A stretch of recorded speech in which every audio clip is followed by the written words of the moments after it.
It's car con carne. Let's eat in the car. It's car con carne. And now here's the star of our show, James Van Alstyne.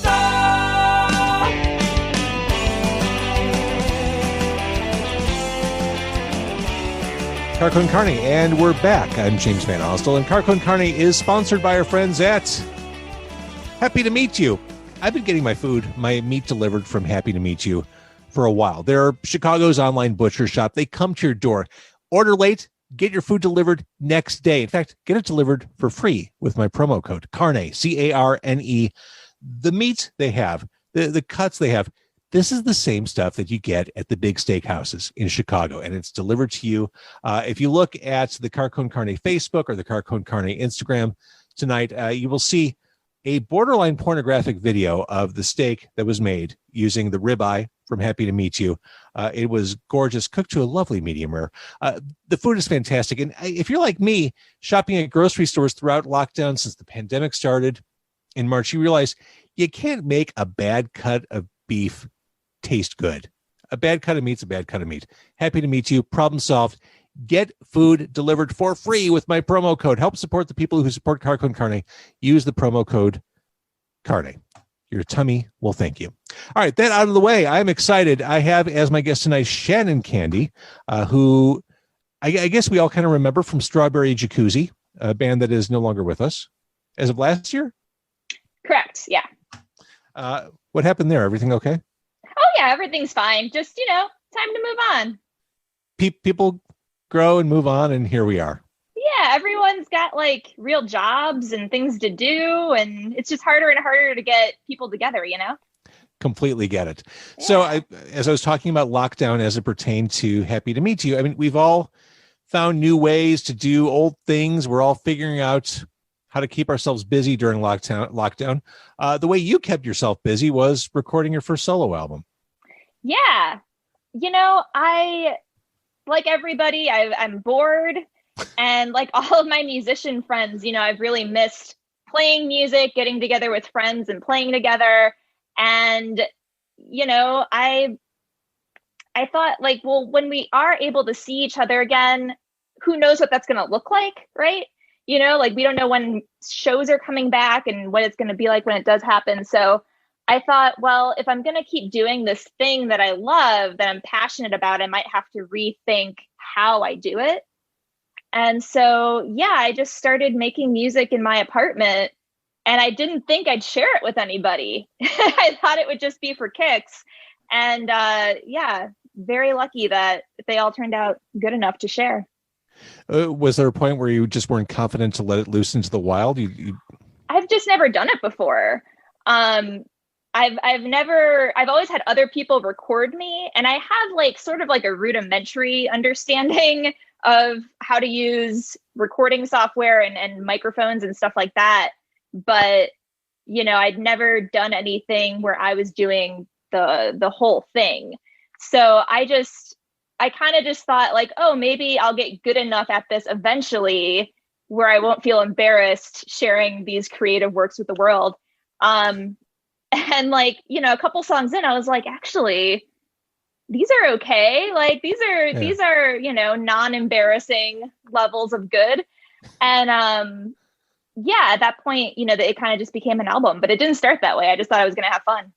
I think this is what happened with the first Foo Fighters album. Yeah. Yeah, no, it actually is though. Same trajectory, I would have to imagine. Exactly. Yeah. So I'm going to be on SNL pretty soon. And hosting the Rock and Roll Hall of Fame. Yeah. So the album is so long. Let's start in reverse. Let's start with the last song on the album, which is the title track. It's my favorite song on the album. It's the last one. You. Yeah, nice. It's also kind of the saddest song on the album.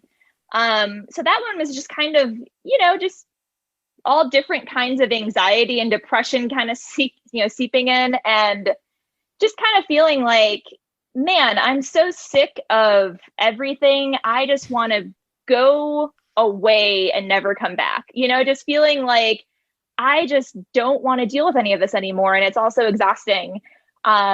So yeah, say goodbye to me. You're never going to see me again. I'm leaving. That's kind of how that one came about. Another favorite on the album. It sounds to me like someone was watching the news when she wrote these songs. Read a book. To quote, Yeah. "Hey you, why don't you read a fucking book? Why don't you take a fucking look? Why don't you read a fucking book, motherfucker?" That says it Yeah. all, really. It's just a suggestion. Right. Right. You're being a little passive. Why don't you? Yeah. Not saying you should read a book, motherfucker. It's, hey, if you don't mind, brother, give that a shot. Let me know why you wouldn't do it. Why don't you? I don't know. Let me know. The first song, IUD, talking about as you're, learning recording and mastering and mixing for the first time. It's interesting. IUD, it's fuzzy and buzzy. The guitars are definitely more prominent in the mix on this one than your voice. And it sounds to me like that was absolutely intentional. You're going for a specific something there. I don't know. I think I just kind of liked the way it sounded. I don't know if it was a conscious choice that my vocals be buried a bit, but the way it happened just, felt right. That sounds awesome. Oh, thanks so much. That one actually was a Strawberry Jacuzzi song that we never got around to recording, and then we just never did. So I thought, all right, I'm gonna steal that one. Do you think your bandmates heard it and said, "Damn it"? They've all heard it, I think. Yeah. Well, what can you do? What it is. Well, there's a thing I like in music, and that's when darker themes or topics or lyrics are balanced out by sunny melodies and keyboards. That's what we get in Mean World. It is a very fun sounding song, but it runs in polar opposite of what you're singing about. Yeah, well, I don't know. I don't know about you, but when I'm sad, I want to dance it out. I want to be peppy, I want to get that bad feeling out there. So I think a lot of the songs, the lyrics, if you listen to them, are kind of dark or, angry. But if you were just listening to the music, you'd think I was having a great time. Exactly. And that's cool. Now, to be clear, I don't usually want to dance anything out, but I understand what you're saying. Yeah. I get the spirit of that. The song Well Actually sounds like a throwback to pre-COVID life, and it makes a case for social distancing moving forward. Yeah. Yeah. I mean, so I've worked a lot of places. I worked as a wedding DJ, for example, for 8 years. And, I would be trying to lift equipment and just men would fall over themselves to come over and grab it from me to lift it for me. And it just used to drive me bananas. And just, stuff like that as a musician, as a DJ, just in all aspects of my life, these sort of encounters are just, they're so frustrating when they happen. And, what else can you do but write a song about it, and just try to make someone laugh at least, try to commiserate with somebody who hears it. How tough is the wedding DJ racket? I've done the radio DJ thing before, but wedding DJ seems hard. I also have a radio DJ background. That was my major in college. Was it really? Yes. I was a radio broadcasting major. Where was this? North Central over in Naperville. Yeah. Sure. So, it's WONC? That's correct. Yeah. 89.1. So I did radio in high school and college. And by the time I was halfway through college, I was like, well, I'm not going to find a job, the writing's on the wall here. I'm not stupid.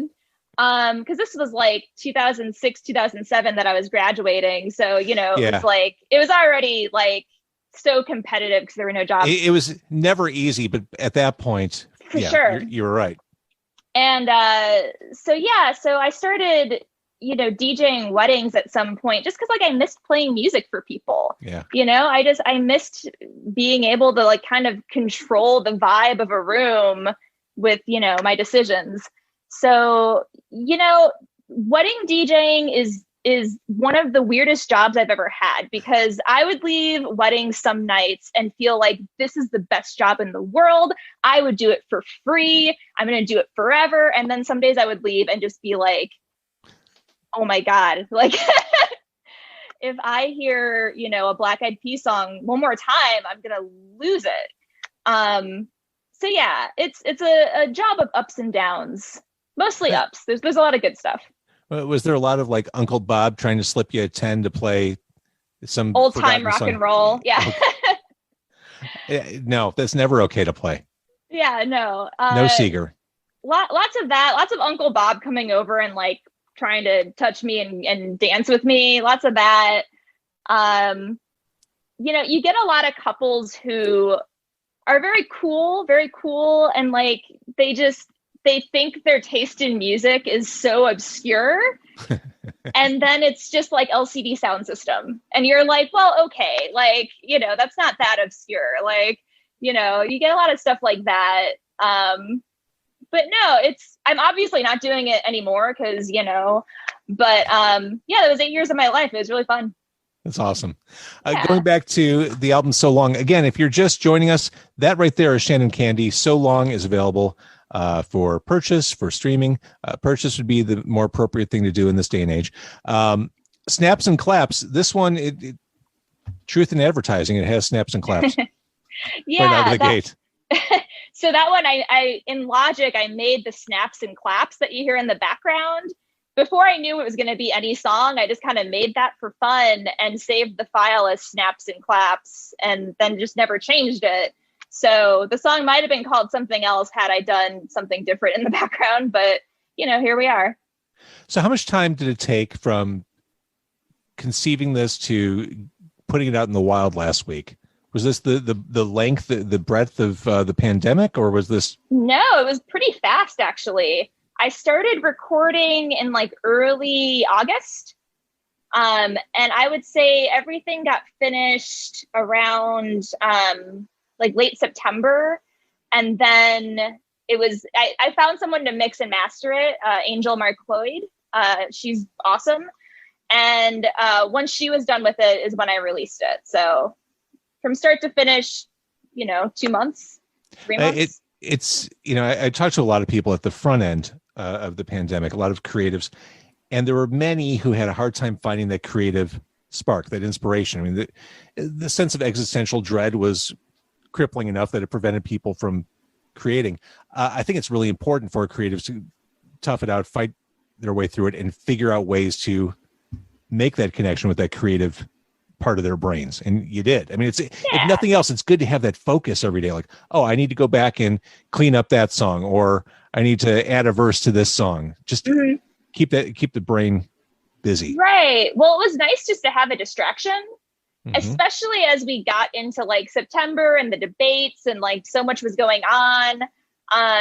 It was nice just to be able to kind of go in my little bedroom and put my headphones on and just like pretend like nothing is happening. Just, focus on music and making silly noises on the computer. But I think at the beginning of the pandemic, I too would have been too full of dread to do anything. And at a certain point, I think I just was frustrated enough where I had to put that energy somewhere. Yeah, I mean, I completely get it. This is something I do every weeknight now. And it's a way to check out and just put my energy elsewhere. Yeah. And not have to pay attention to the news or anything else or the comments on every platform. Well, I wind up staring at my phone and, doom scrolling, and it's not healthy and it feels bad. So it does. And, so if I could just like put that energy into something that I can at least feel good about, it feels like doing something, even if it's just, making music. I get to that point with doom scrolling. It's like when I'm not a gambler, but I've been to Vegas a couple times, and I would sit in front of the slot machines, and you keep pushing the button, letting the wheels scroll or whatever those things are called on the slots. Yeah. You keep waiting to hit. And that's the way I feel when I scroll through the comments. Well, surely someone will say something sane if I keep scrolling. Yeah. Surely if I keep going, someone's going to be a voice of reason. Fuck. Nope. That's not saying. Oh my God. And it to me, it's like playing the slots. You never hit, but you keep chasing it. Bottomless pit of sadness. Surely someone will be the voice of reason. Surely someone will stand up and say, you know what? That's bananas. Nope. Never happens. No. I had a mutual friend on the podcast recently, Dan Jarvis. Oh, yes. From the band Diagonal. About a month and a half ago, I had his band on. I love his band. Diagonal's Oh, a they're great band. fantastic. Yeah. And I made a snarky comment about cassettes. I think I called them an inferior medium or something I immediately regretted. Came to know that Dan, of course, has put out plenty of cassettes by cool bands. You also did the same. I mean, you do the same. I did. Yeah. I started a little cassette label, Bernice Records. And, it was something that I enjoyed doing, but it kind of, it's more time consuming than I think I had time for, because this was pre-pandemic. I had a job to go to every day. I was in bands, and I think I just didn't have enough time to focus on doing it, as well as say Dan and other labels in the city were. So it kind of fell by the wayside, but when a band reaches out and wants to put out something that I believe in, I still want to put it out. But yeah, I'm not as hardcore about it as Dan, I guess is what I'm saying. After talking to Dan a couple times over the past month or so, I found myself on Amazon earlier this week looking at boom boxes. It's the first time I went shopping for boom boxes since 1991.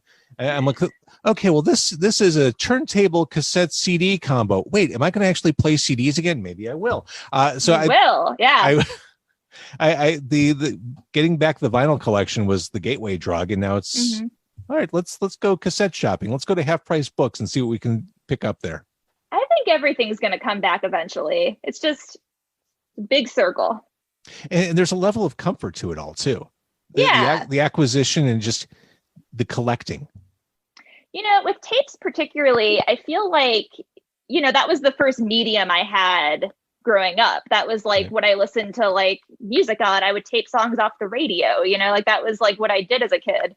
So there's a little bit of a nostalgic comfort to it in a lot of ways.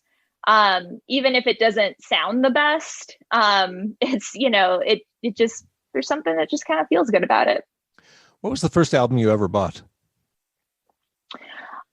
So let's see. So I'm very fortunate in that I had a cool older brother. So the first CD I ever owned was the Smashing Pumpkins single for 1979. And then I want to say No Doubt's Tragic Kingdom. Same general time frame, mid-90s. Yeah. I was about 12. So that was time for No Doubt. Yeah. All right. So the album, I love it. It's fun. It's fast. It's called So Long.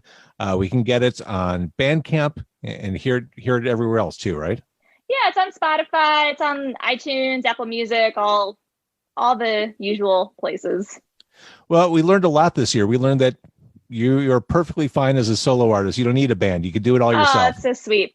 Well, it's so funny because when I started telling people I'm gonna be recording a solo album, I felt so corny. Admitting that felt embarrassing. Who am I, Justin Timberlake? I'm recording a solo album. It felt so weird. But that's the most Midwestern thing you've said all night. I think I think we Midwesterners tend to be very self-deprecating. Yeah. About things we shouldn't be or we should be more proud of. I think that's you kind of hedge your bets here's this thing I'm doing. But yeah, I get it. Yeah. I just felt who am I? Why would I do that? It just feels so self-absorbed or something.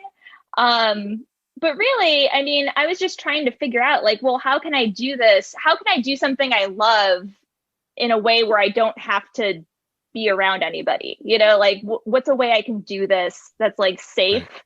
And in the future, I don't know what's going to happen in the future. I just want to keep doing stuff that I love doing. So, just figuring out how to stay, on track to do things I love is kind of where we don't know what next week will be like. And that's exactly. It's been this year. Every week is surprise week. Right.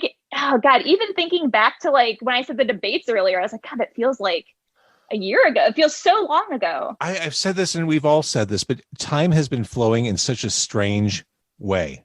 Uh-huh. It definitely feels, weeks feel like months. Mm-hmm. It's been bizarre. All right.